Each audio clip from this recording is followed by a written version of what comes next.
Akiyinoo, ètò ṣì ń tẹ̀síwájú. Ẹ máa ní okay, kí gan ni topic tí mo fẹ́ discuss lórí lónìí. Guess what? Are you guessing?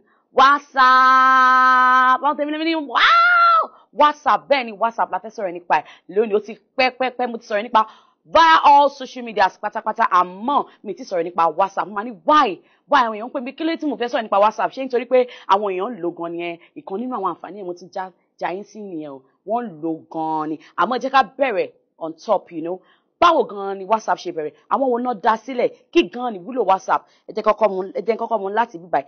Founded in the year 2009.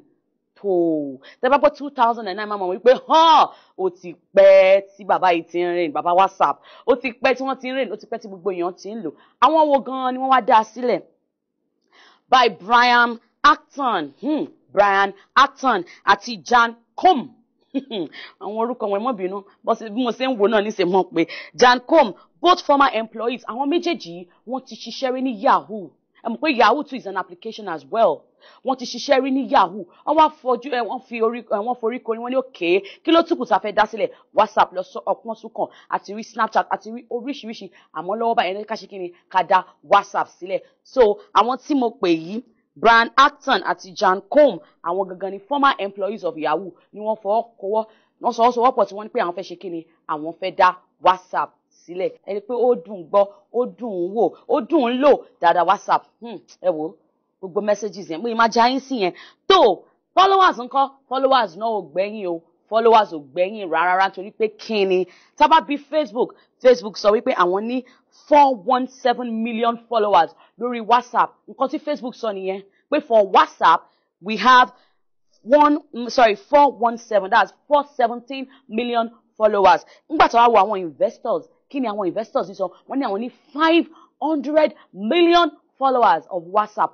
Wow! Láti ìgbà tí mo ti sọ̀rọ̀ gbogbo àwọn applications pátápátá mi ò tí rí irú, followers bẹ́ẹ̀ rí. A ti ní followers, Snapchat, to go, àmọ́ fún WhatsApp we have 500 million followers. Ẹ wò àwọn French ní applaudissez. Ó jẹ́ wípé ó ti gbòòrò dáadáa nù.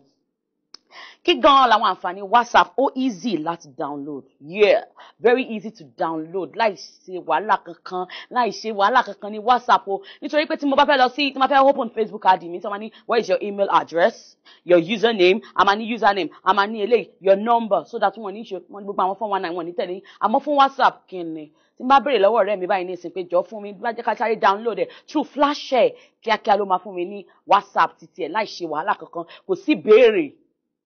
Ẹ̀pọ̀ easy gan, very very easy to use. So ẹ̀yin tẹ́ ti wà lórí WhatsApp, mo mọ̀ pé àwọn èèyàn ti wà lórí WhatsApp dáadáa, but for you that you're not on WhatsApp, ó yá ẹ bẹ̀rẹ̀ sí máa click on log on to WhatsApp. WhatsApp ó dùn ún lò.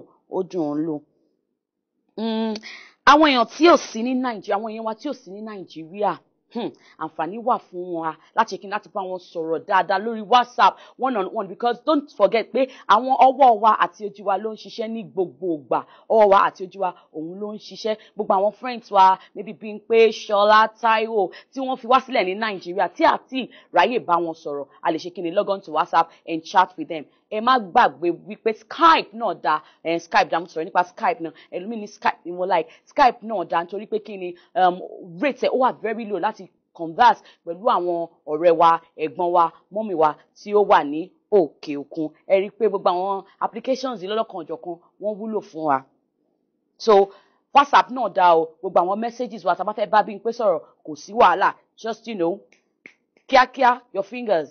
Tẹ́ bá dẹ̀ ti send message by maybe Bímpé, how are you doing? Kíákíá Bímpé ti gbọ́ lọ́hùn, but òun náà ti reply, I am too bad ni. I am is instant messaging. Ẹ má jẹ́ ká gbàgbé, instant messaging ni I am. Okay. Tẹ́ bá fẹ́ bẹ̀rẹ̀ sí máa bá àwọn èèyàn sọ̀rọ̀ lórí WhatsApp, you need a contact list. Torí pé kí ni tẹ́ ẹ̀ bá ní contact list kankan, kò sí bí àwọn èèyàn ṣe lè tẹ̀lé yín. So níbà pàdé WhatsApp, ẹ need contact list nísìnyí tá pé mo ní phone mi, àwọn ọ̀rẹ́ mi wà ńbẹ̀ lọ́lọ́kan òjọ̀kan, mi ò dẹ̀ wà lórí WhatsApp.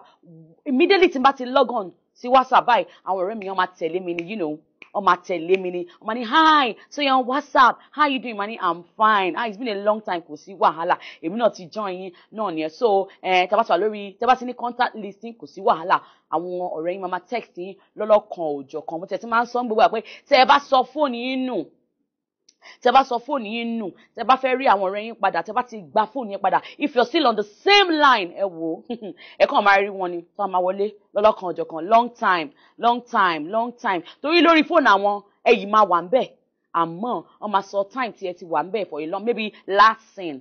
Tẹ́ bá wo orí fóònù yẹn máa rí last scene, wọ́n máa fi date rẹ̀ ọ̀rẹ́ máa ní did she travel, she's not around, but so that you're not online for some time, ó máa sọ ìgbà tí ẹ wà níbẹ̀ sẹ́yìn, bóyá ẹ̀ṣẹ̀ kúrò ńbẹ̀ ni, bóyá ó ti pẹ́ like 3 months ago, date yẹn máa ṣe àfihàn ẹ̀. Ẹ rí pé Snapchat, ẹ rí pé WhatsApp ó dùn lò, ẹ mọ́ bínú mọ́ sọ Snapchat mo gbà torí pé mo nífẹ̀ẹ́ Snapchat o, mi ò ní parọ́ fún yín, àmọ́ WhatsApp náà ó dùn lò.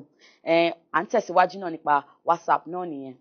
Ọ̀pọ̀ ènìyàn ló wà lórí WhatsApp o, ọ̀pọ̀ ènìyàn ló wà lórí WhatsApp. Àwọn míì ò tẹ̀ sí lórí Facebook, àwọn míì ò sí lórí Twitter, àwọn míì ò sí lórí Instagram. Tá bá bèèrè lọ́wọ́ anybody, àwọn WhatsApp, àwọn èèyàn lo WhatsApp gan-an, àgà ní Nàìjíríà tí a wà yìí. Bọ̀dá Ṣadé tí ò ráyè, bọ̀dá Fọlá tí ò ráyè Facebook, Uncle Kúnlé tí ò ráyè Facebook, gbogbo àtàrà ráyè Facebook rárá, a wà lórí WhatsApp lọ́lọ́kan òjọ̀kan tí ò ṣẹ̀ sí wàhálà kankan torí pé WhatsApp ó dùn lò, messages nìkan ló bá tán, messages and videos, oríṣiríṣi nǹkan ló bá tán, máa já yín sí nígbà tó bá yá. Ọ̀pọ̀ ènìyàn ló wà lórí WhatsApp o, àǹtí Ṣadé tí ò sí lórí Facebook, wọ́n wà lórí WhatsApp. Bọ̀dá Kúnlé tí ò sí lórí Facebook àbí Instagram tí wọ́n ò ráyè, wọ́n wà lórí WhatsApp. Àwọn tí mo ti believe wọ́n wà lórí, tí wọ́n pé wọ́n tẹ̀ mọ́ wà lórí any social media rárá, wọ́n wà ní orí WhatsApp. Ẹ rí pé WhatsApp ó dùn lò torí pé messages ló bá tán. Mo sọ fún yín tẹ́lẹ̀ pé orí Instagram, pictures and videos, àwọn wo gan ni wọ́n ráyè picture nísìn àti videos lóríṣiríṣi, tí wọ́n bá ráyè gbogbo yẹn, wọ́n máa log on sí orí WhatsApp torí pé WhatsApp ò ní wàhálà rárá, tí message bá wọlé ẹ ti mọ̀ pé èèyàn kan text yín ní ọlọ́kan òjọ̀kan. So ẹ̀yin text lórí WhatsApp ẹ bẹ̀rẹ̀ sí máa já sí WhatsApp o torí pé kí ni gbogbo wàhálà tó wà lórí gbogbo àwọn applications pátápátá tó kọ́ máa bèrè lọ́wọ́ yín lọ́lọ́kan òjọ̀kan, ìyẹn ò sí lórí WhatsApp o. And I've always told you, ẹ wà lórí application kan, bẹ́ẹ̀ bá tiẹ̀ lè sí nínú 4 àbí 3, ẹ wà níbì kan so that àwọn èèyàn máa ó máa wà easy fáwọn èèyàn láti reach yín. Ẹlòmíì ò ní phone láti call, kò ní credit lórí phone láti call, àmọ́ tó bá wà ní orí application, tẹ́yìn náà wà lórí application yẹn, wọ́n máa lè bára wọn sọ̀rọ̀ láìsí wàhálà kankan. Now, WhatsApp strictly used on iPhones, Blackberries, strictly smartphones. Tẹ́ bá mọ̀ ohun tó ń jẹ́ smartphone, àwọn phone tí wọ́n lè, tí ó pé ara ló bá dé, oríṣiríṣi onírúurú ara ni àwọn phones yẹn lè ṣe. So ẹni tó bá ń lo normal phone, tẹ́ pé bí a very small phone tí ò ń ṣe iPhone, ẹ mọ́ rò wípé ẹ lè lo WhatsApp lórí ẹ̀. Má sọ fún yín, all applications pátápátá ni ó tan mọ́ iPhones, Blackberries and smartphone. Ẹ jẹ́ ká mọ̀ yẹn dáadáa. Tẹ́ bá fẹ́ wà ní any application, tẹ́ bá fẹ́ lo WhatsApp, Snapchat, Twitter, to go, gbogbo ẹ̀ pátápátá ń tẹ́ lè ṣe ni wípé ẹ máa lo smartphone. Smartphones nìkan ló bá dé o. Ẹni tó bá ń lo normal small phone tí ò ń ṣe smartphone kò lè ṣe kíni, kò lè wà ní orí kò lè wà lórí any application, kò lè bọ́ ọ̀rẹ́ sọ̀rọ̀, kò lè chat, kò lè send videos, kò lè send anything, kò tẹ̀lé lo email torí pé kíni kò wà lórí smartphone. Ẹ jẹ́ ká gbọ́n táwọn èèyàn ní sọ tá bá padà dé, ètò a máa tẹ̀síwájú, à ń bọ̀.